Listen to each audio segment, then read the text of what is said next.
दोस्तों, हम ये तो जानते ही हैं कि चीन ऐसा कोई भी मौका मिस नहीं करता जिसके जरिए भारत को घेरा जा सके। लंबे समय से चीन भारत के खिलाफ चाल पर चाल चल रहा है, लेकिन उसकी सभी चालें फेल होती नजर आ रही हैं। वहीं भारत चीन का बहादुरी से मुकाबला करता है और समय समय पर चीन को सबक भी सिखाता रहता है। चीन कभी तो भारत के पड़ोसी देश पर दबाव डालकर उनके बंदरगाहों पर अपने शिप को डॉक करके भारत की जासूसी करता है, तो कभी भारत के एक्सक्लूसिव इकोनॉमिक जोन के करीब आकर अपने शिप के जरिए जानकारी इकट्ठा करने की कोशिश करता है। वहीं अब जो खबरें निकलकर सामने आ रही हैं, इसको लेकर चीन को तगड़ा झटका लगा है। दरअसल लंबे समय से चीन श्रीलंका में अपने जहाजों को मनमानी डॉक करके भारत की जासूसी कर रहा था, जिसका भारत लगातार विरोध करता नजर आया है। यह हम सभी ने देखा कि कैसे चीन ने श्रीलंका को आर्थिक मदद देकर हम्बनटोटा बंदरगाह को 99 साल के लिए लीज पर लिया था। अब इसी का वो फायदा उठाते हुए श्रीलंका के पोर्ट में अपने जहाजों के जरिए भारत की जासूसी करता है।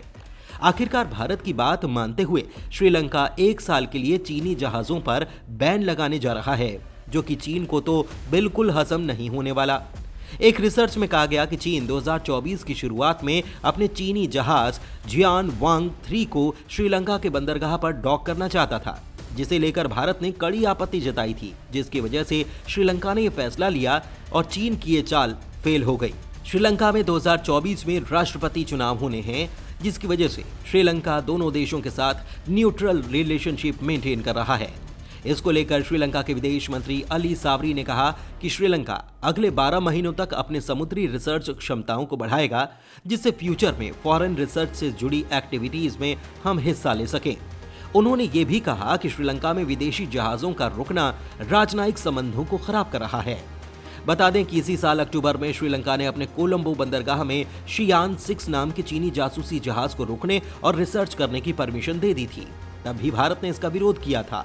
अगस्त में चीनी नेवी का जहाज यांग 24 हाओ भी 2 दिन की विजिट पर आया था। चीन इस जासूसी जहाज के जरिए श्रीलंका से सटे साउथ इंडिया में जासूसी और खाड़ी में खनिजों की जानकारी इकट्ठा करता है। चीन पहले आसानी से अपनी मनमानी कर लेता था, लेकिन अब वक्त बदलता जा रहा है और कोई भी देश भारत के खिलाफ कुछ भी करने से पहले 100 बार सोच रहा है। वहीं चीन अपने मंसूबों में भी कामयाब नहीं हो पाएगा, क्योंकि भारत से मुकाबला करना अब उतना आसान नहीं है। इसका अंदाजा हम श्रीलंका के द्वारा लिए गए फैसले से लगा सकते हैं। श्रीलंका के अलावा भारत के पड़ोसी देशों में मालदीव भी चीन का बहुत अच्छा दोस्त है। मालदीव के जरिए भी चीन भारत को घेरने की कोशिश कर रहा है। जिस तरह से मालदीव के राष्ट्रपति मोहम्मद मुइज़्ज़ू एक के बाद एक भारत के खिलाफ स्टेप्स ले रहे हैं, इसे देखकर यही लगता है कि मालदीव चीन के प्रभाव में है। लेकिन अब जब श्रीलंका ने भारत के पक्ष में फैसला किया है, तो हो सकता है कि मालदीव भी इस बारे में सोचे और कुछ भी ऐसा कदम उठाने से बचे जो भारत के अगेंस्ट हो। हालांकि हमें श्रीलंका पर भी नजर रखनी होगी, क्योंकि चीन उस पर दबाव बनाने की पूरी कोशिश करेगा।